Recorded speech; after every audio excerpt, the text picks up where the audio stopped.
Hello, I think we can start. Today's webinar, this is Peter Zaitsev, he's the founder at Coroot, and he will start the webinar about what developers should know about observability. Peter, you are welcome. Okay. Well, let's get going.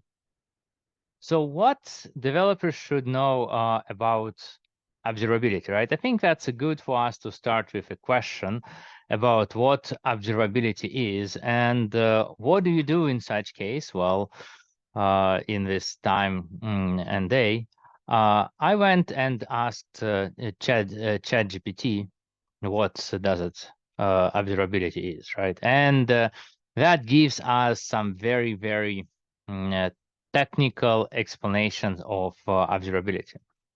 Now, how I like to think about observability is by using something like a plane analogy, right? I think many of you when flying would peek into the cockpit to see there is a lot of different, dashes out there, which shows about how different plane systems work. And if something goes wrong with them, what you should do to fix them. And I think that is responsible in significant extent why we can be so safe while flying the planes, right? If you think about flying planes versus availability of many other applications we use, right? That is a very, very big difference, right?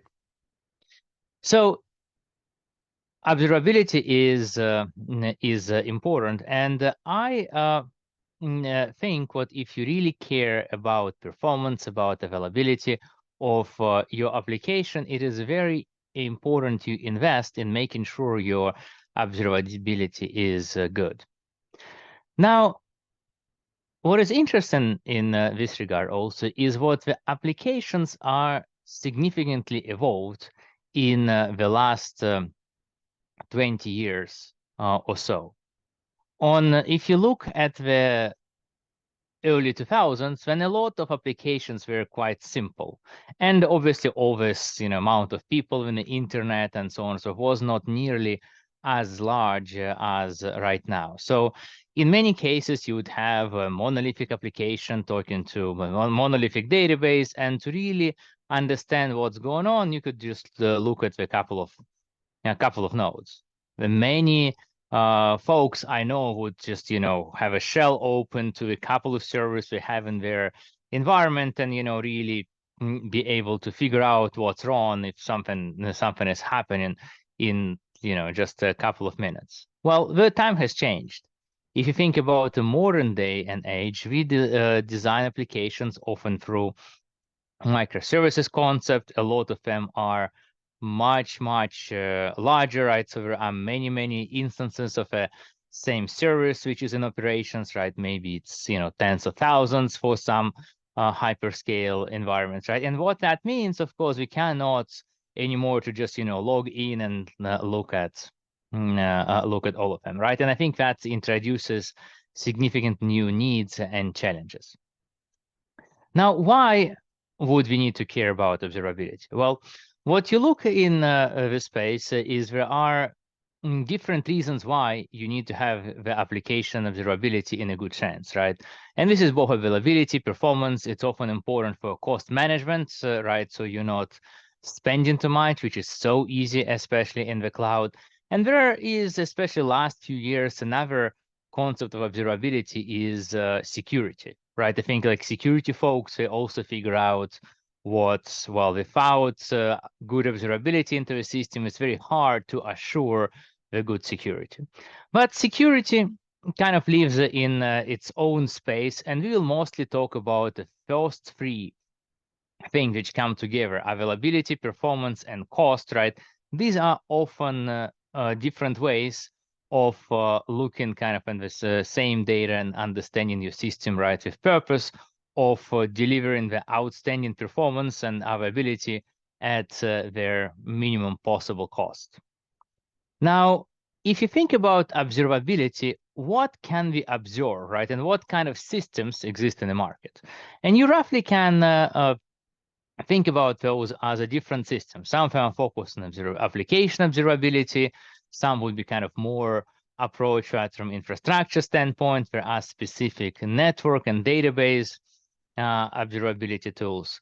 If you are talking to developers, they tend to focus first and foremost at the application performance management. It's often abbreviated as APM, and you guys may have heard that, which is saying, hey, we want to focus first on our application performance and availability, right? Well, that is obviously very important, because in the end, when you think about the business, well, business wants to make sure their application provides the outstanding user experience, right? It's not really so important about how your internal whatever things show you good and bad. It's how the user experience, right?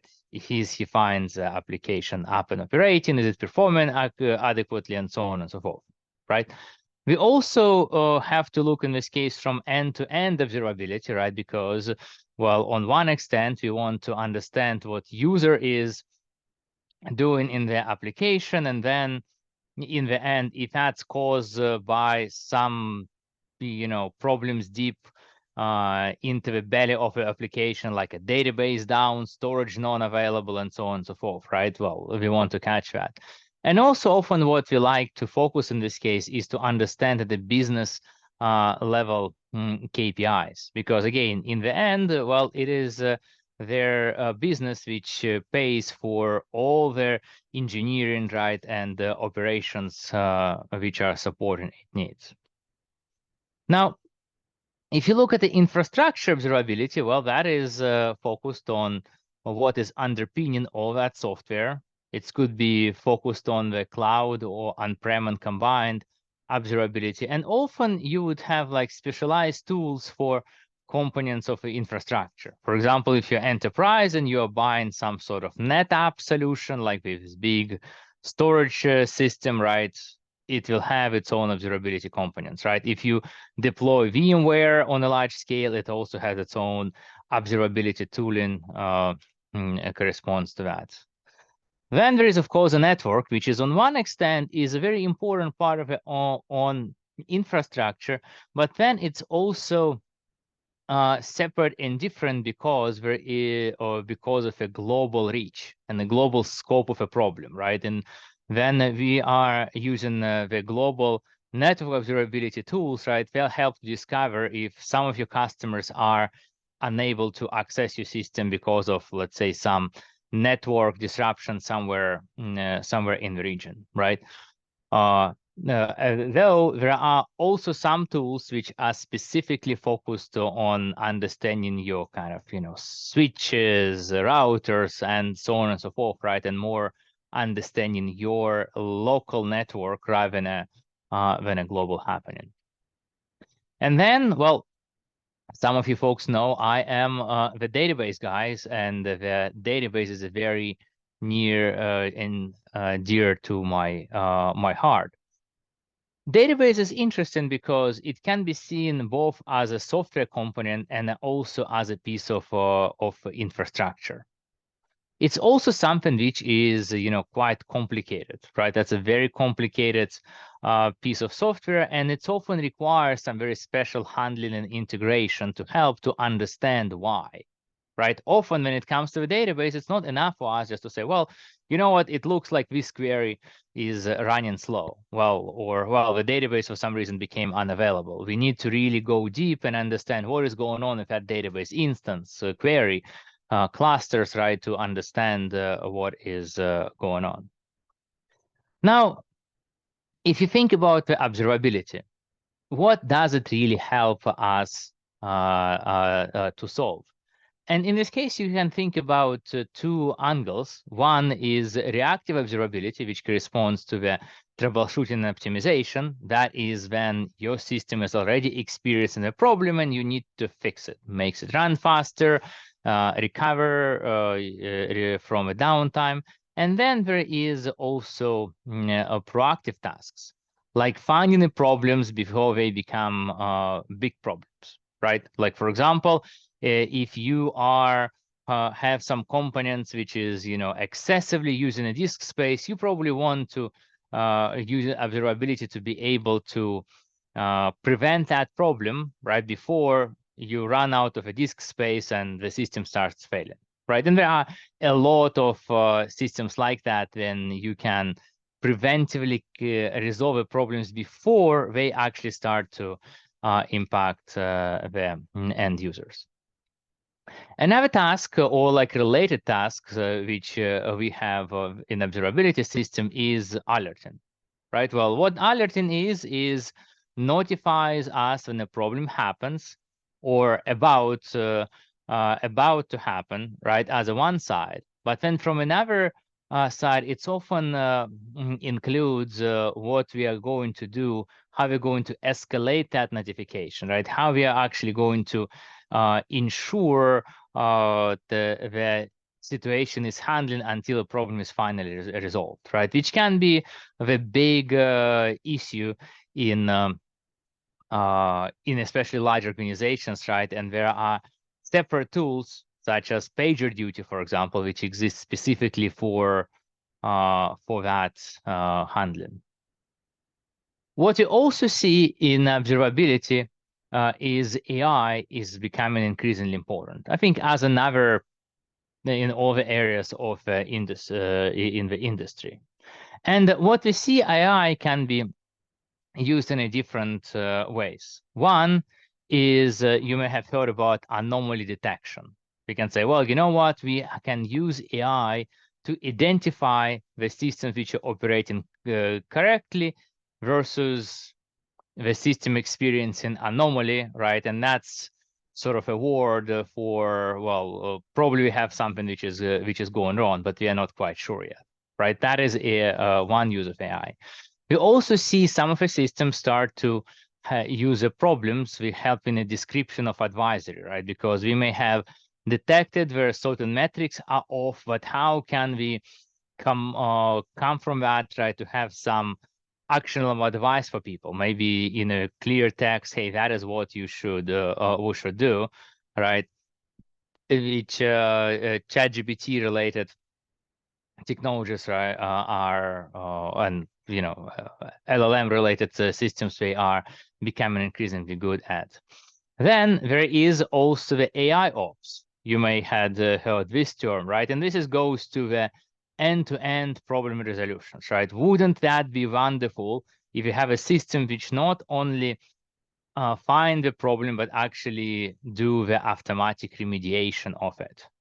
And in certain extent, this is now still kind of more aspirational than existing, right? I think I don't see a lot of people saying, hey, you know what? I am just going to completely offload driving of all my infrastructure to AI. Well, it doesn't happen, right? There are kind of some limited things in AI ops. Maybe you can say, well, we are going to have some after scaling if a load demand growth, right? Or stuff like that, but nothing big. Their next thing which I want to highlight is their observability and testing, right? Because if you look at we can deploy their observability solutions and look at their normal system operations, but also often we integrate those systems with some test systems which drive simulated transactions. And these are important for rare but important pathways, right? So for example, imagine you have some sort of like a quarterly report, which is very important for your boss, right? Well, probably it's as important, right, to simulate those transactions every so often, even if a boss or like finance department only runs it in the end of a quarter, we want to ensure it actually does work, right? We may have some simulated transactions for those kind of things, right? There, your kind of typical user load doesn't generate enough load, right? So we can ensure our systems work just by looking at that. When you talk about observability from a technical foundation, there are generally several pillars of observability mentioned. Some people talk about 3 pillars of observability. In some other publications, you can find even kind of, as many as 5, right? I have chose, in this case, those 4 to talk about. And why 4? Well, frankly, because I did their LinkedIn survey to see what people find the most valuable, and LinkedIn has a limit of how many options you can have at pull, right, which is 4. And what is interesting in this case, we can see what metrics and logs are found the most usable by folks, right, which is not to surprise me. Though, of course, in reality, if you are deploying the new modern observability system, you want to ensure you have all those information, right? It's kind of the trick question, like why would you want to restrict yourself to only one of those? Let's go quickly through them. Metrics, right? Why is metrics helpful? Metrics help us with high-level overview, right? So for example, metrics will do things like how many requests a second are happening, how many errors, right? Is the host down, and so on and so forth, right? In many observability systems, you will find thousands of metrics which can be collected every second, and you may have those displayed in hundreds of different graphs, right? Well, even metrics alone can easily provide the information overload. Now, if you think about logs, well, different kind of logs, right? Not the ones which displayed on the picture, would be have a structured and unstructured format depending on the application. And that gives us a lot of detailed information about what is happening, right? Including the error logs, which are quite helpful, which can contain detailed information about the cause of errors. So why people talk about metrics and logs are very helpful, because often with metrics, we can understand what is going on, right? Say, oh, like there is going to, this application is not performing, and then we can maybe go and see in its logs what exactly is going wrong. The change of logs is expensive to produce, expensive to store and analyze, right? So in a lot of systems, we see the filtering and sampling is also used, right, to remove, to reduce the amount of information which needs to be stored and processed. The next is tracing, or also it's referred to as a distributed tracing. How is it different from logs is where logs are sort of like a host specific, even kind of service specific, right? Then distributed tracing, that allows us to track the request as it goes through the system, right? And we can then see everything, all the actions, their timing, their success, failures, other meta information as it goes through the system. And that kind of becomes a little bit tricky, right? Because we have to have that like a trace ID which is passed between their different services, right? Typically, would need to deploy with separate libraries for that as a as an open telemetry or OTel. And it's absolutely fantastic tool, but again, it's very expensive to store and produce, right? And because of that, can be sampled. This is example what distributed tracing can give us, right? We can see how the main inbound request was, right? And we can see it's had an error, right? And then we can see what have been other requests, right, which it's originated from, right? And where downstream actual problem happened, right? Or where does response time come from, right? Absolutely fantastic tool. Finally, there is a profiling. The profiling tell us where CPU time or wall clock time for the service is spent. And that can be either focused on a single service or distributed profiler, right? Where we can look at all the instances of a service and look at them as a group. The cool thing about the profiling is what that tends to speak about the language developer can understand, right? If you're saying, hey, this kind of function takes too much time, then it gives you very actionable advice to see like, well, let's me take a look and see what the hell is going on. Oh, that is like a bubble sort of, 10 million elements in array, which is kind of not an idea.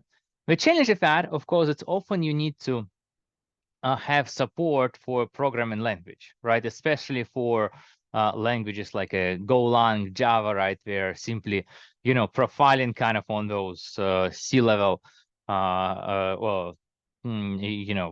functions, right, may not be relevant. This is an example, right, for how the profiling looks like in Coroot, the open source observability solution, which is quite cool. Now, when you look at that, then often you would look and say, okay, kind of, so what, right? Like, how do I know if it's good and bad? And that is where comparisons can be very, very useful, which again, Coroot provides. And here we can see, we can take a look at that of where we can take a look at the baseline and the comparison, right, and see which specific areas of the code have started to take more or less time, right, which can be very helpful to identify code level performance issues. Okay, now we went through the most important areas of observability, right?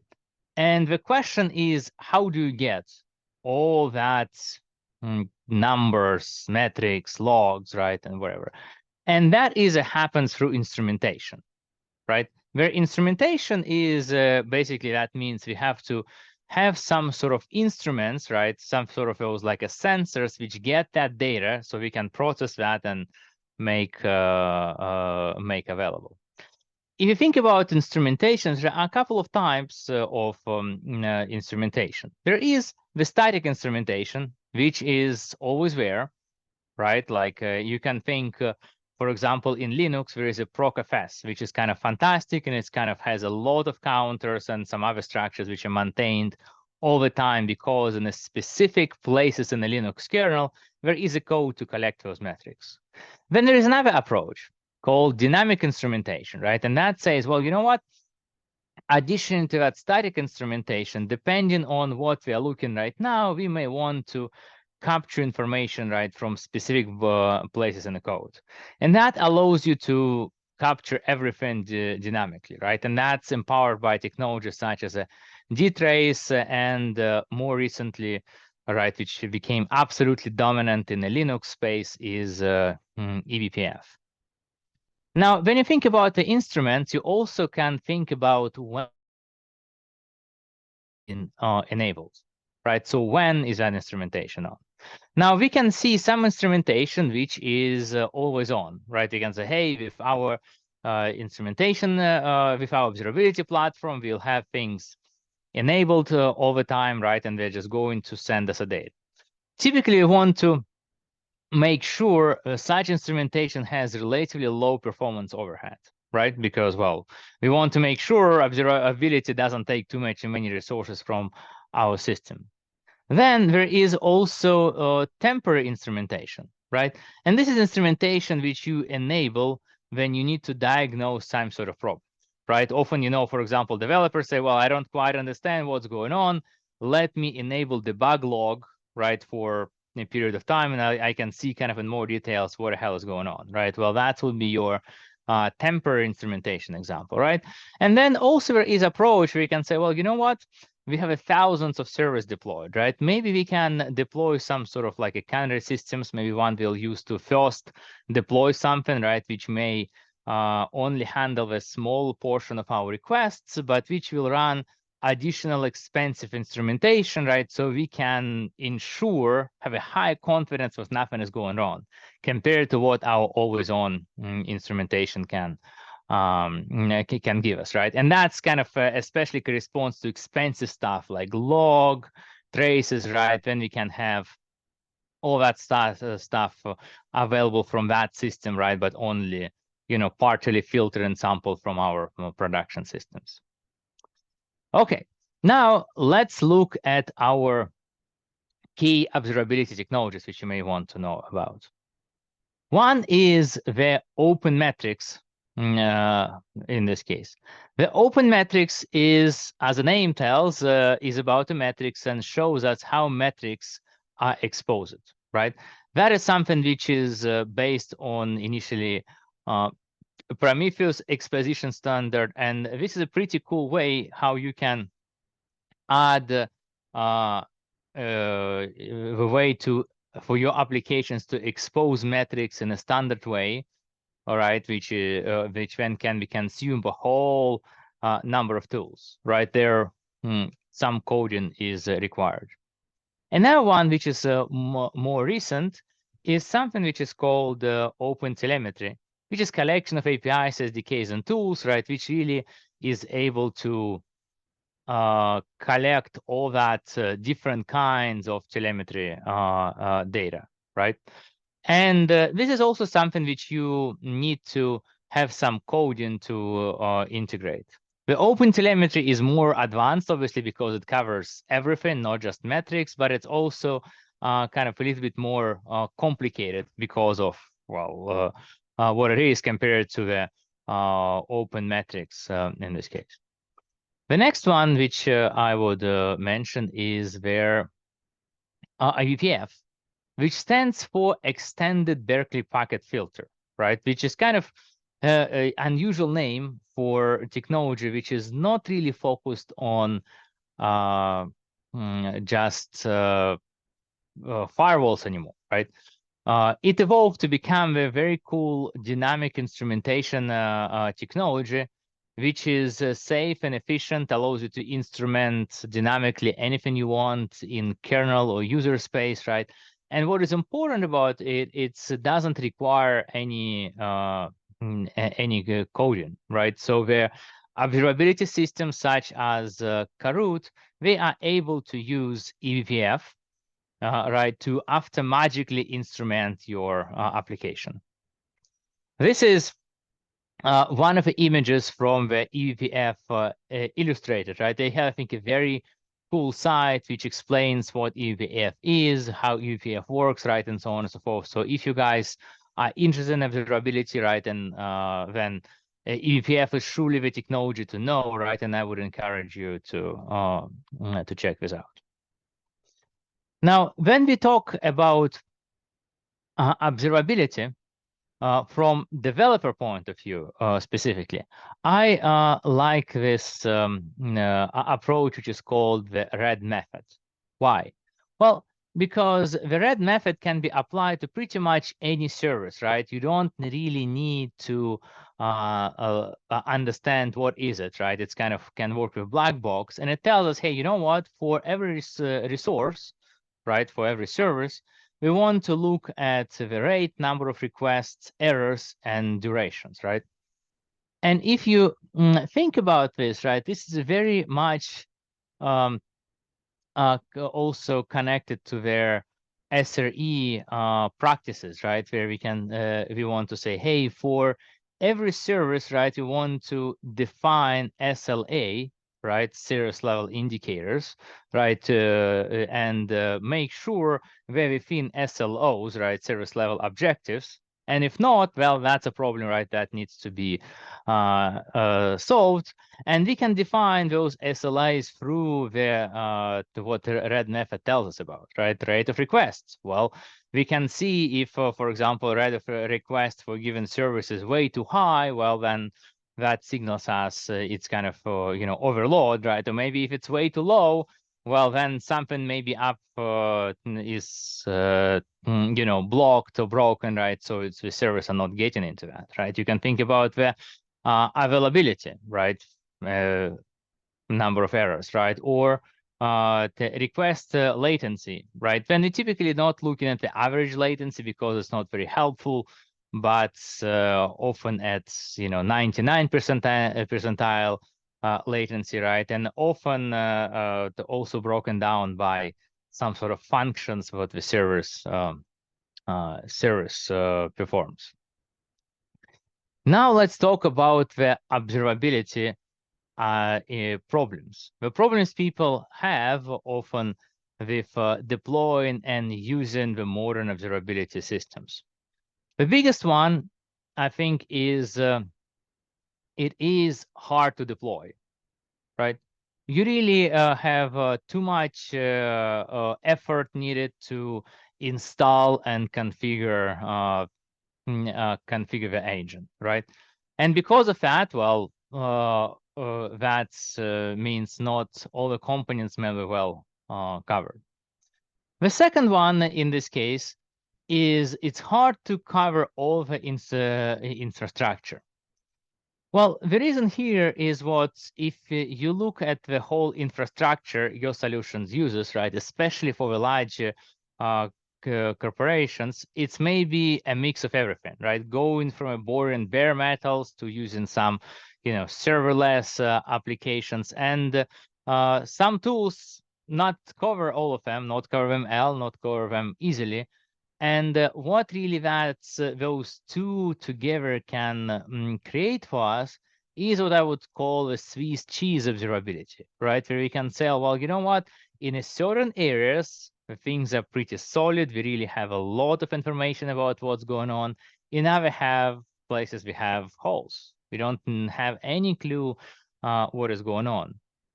And that is a problem, right? Because in reality, you don't know where the problems are going to happen. And overall, your observability is as good, right, as the observability for, worst of the components, right? At least the critical components used in your infrastructure. The next problem we see is it can be hard to use.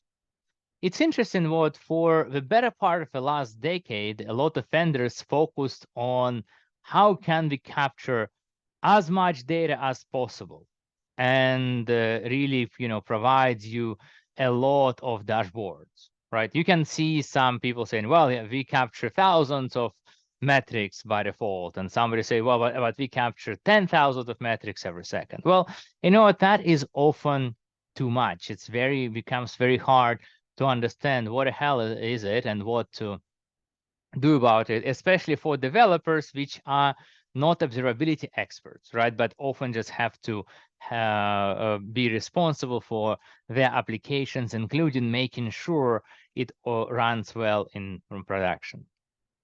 The next challenge, what you often see is the silos, where you have large organizations have many groups with different responsibilities, right? And those vendors, those groups, right? The vendors may be responsible for different part of our architecture, using different tools, right? And then you can see the blame game, responsibility avoidance, right? That really means what problems have a longer time to discover and longer time to resolve, right? And that is mostly organizational problem. The next one I would highlight is noise, and that especially happens in alerting. I've seen so many people can say, well, we have a fantastic alerting. You see, I'm getting on this pager alerts like almost every 5 minutes. Well, and you know what happens in those cases? Of course, those alerts gets ignored. Pagers gets silenced for the night, and so on and so forth, right? Or if not, when burnout and fatigue happens. In any case, that means alerts are ignored or mishandled, and then we have increased downtime, poor user experience, and poor team morale, right? That is also a very important thing to get right in your system. Then there is a concern of the overhead, right? Well, because instrumentation can slow things down, right? Especially if you use some of the systems which are not performance efficient, right? And also observability can generate a lot of data. Think about the tracing, right? For example, like for each request going through the system, right? We would generate like not one, but several right? Maybe tens, maybe hundreds of records of traces, right, which needs to be stored and processed. So that can be a problem, right? And that's why some people may say, hey, you know what, we cannot really have our instrumentation we need, right? We just will have a minimum instrumentation which doesn't give us the information which we want to get. Finally, there are costs. Well, the thing with the costs is what proprietary and cloud observability solutions can get very, very expensive, right? I mean, I have talked to so many people talking about especially cloud-based observability tools like Datadog, and oh my gosh, right? Our bills are very large. It's kind of really very significant part of our infrastructure costs, right? And in fact, what observability is seen as essential, right? That's why there is a lot of focus on this area, right? Including making them more expensive to, to consumers, right? Like, for example, some of you know Cisco bought Splunk. Why? Well, believe me, it's not to make sure, right, to make it more affordable to consumers, right, but to do what Cisco does the best, making sure what you are going to share your last penny with them. And I think that's comes to the high costs. They drive observability choices, right? And you are getting only observability you can afford, which may not be too much, instead of observability you want to have, right?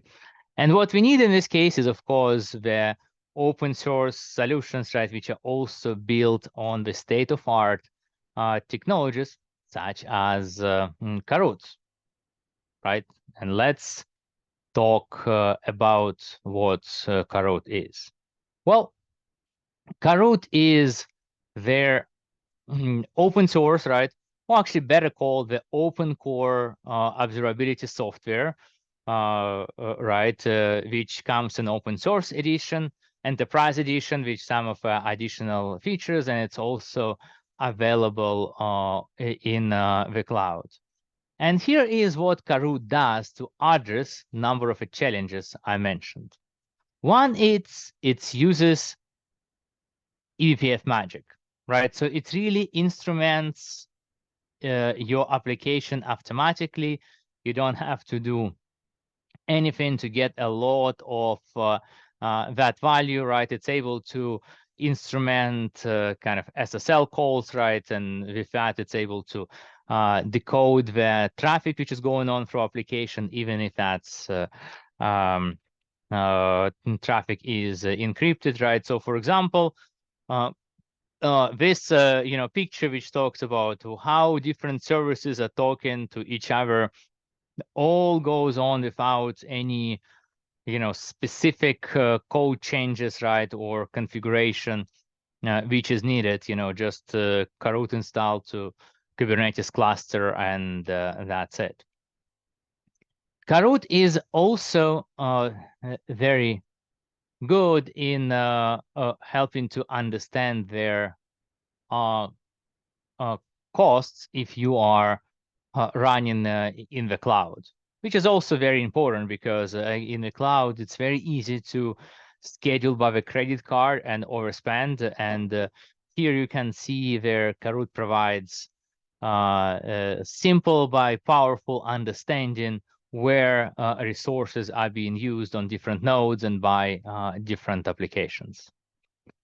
Then if you're looking at their databases, which are often performance the troublemakers, right?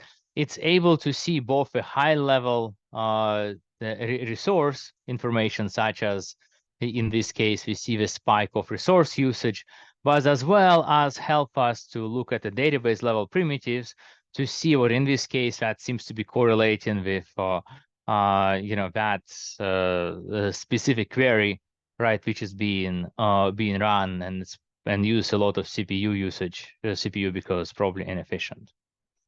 So let's look how Coroot handles all of those observability problems I have mentioned. Well, hard to deploy. The Coroot answer is there is no code, no configuration needed to get majority of a value. Yes, you can have some additional configuration. For example, let Coroot to talk to the databases, so give it kind of database credentials, so it can pull out some database data, but it really gives you a lot of insights even without that. Coroot is also designed to cover all the infrastructure. It's not just this their modern solution for cool kids which only works with Kubernetes. It handles Kubernetes, it handles container, all the cloud vendors, it works with VMs, it works even with bare metals, kind of you name it. All the kind of infrastructures you may have put in productions over the last 20 plus years can be supported by Coroot. What about hard to use? Well, if you think about Coroot, our idea in this case to have less of a raw data, right? Coroot is not going to provide you the largest amount of dashboards across all the tools, but we are focused about capturing the data, which is the most important to provide you with actionable insights, right? Because we believe in many cases that is a case where less is more, because too much data can provide an information overload, and that can become counterproductive. In terms of silos, the important thing with Coroot is it provides complete infrastructure and application coverage, and really helps you to get the evidence for root cause analysis. Right. Our vision with Coroot is what we're not saying that is going to be the only tool you ever use, but it is able to provide you with insights to find what components have a problem, right? And then if Coroot doesn't have a depth to resolve the things which correspond to that given component, then you also can use additionally some specific tools, right, which a responsible team may have. Noise. Well, if you look at the noise, Coroot approach to alerting is really to focus on the objective measures rather than some sort of vanity ratios, right? So Coroot is not going to alert you to say, oh, you know, your database cache hit ratio is too low.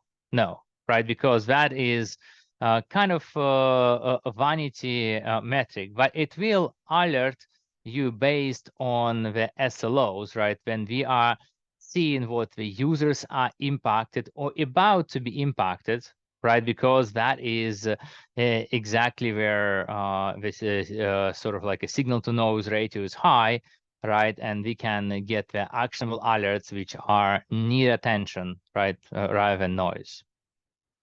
When it comes to overhead, as I mentioned already a number of times, Coroot uses a lot of eBPF, which is a kind of very modern, very highly efficient technology, which allows it to get a lot of those insights. It doesn't use only eBPF, right? It's also use some other data sources, but all of that is really included in a very efficient, highly optimized open source agent, which are really have a very low overhead on all the infrastructure you monitor. Then finally is cost, right? Well, how do Coroot help you to address the cost problem? Well, first is you have an option to roll your own solution, either open source or enterprise edition, which use the state-of-art data storage technologies, right? It uses Prometheus, it uses ClickHouse, right, for storing the traces and logs and profiles, which are very, very, very efficient. The Coroot Cloud is also very cost-effective compared to the other options. Let me finish by talking about designing your observability solution. Is how you can design observability so you don't have any blind spots, right, or to be able to resolve the issue. First, I would encourage you to avoid this Swiss cheese of observability, right? Make sure you don't have any blind spots. The second one is make sure you have a tools to reliably identify the components which are experiencing the issues. In a modern age and day, that is the most important, right? Typically, when you can say, hey, I am 100% confident the problem comes from X, right? Then you can resolve the issue, but often finding that becomes a problematic. Then the tools need to be skill appropriate. In many cases, we see the tools are used. They may be meaningful for observability experts, right, or infrastructure people, but they provide too much information and not enough actionable insights what developers would like to use.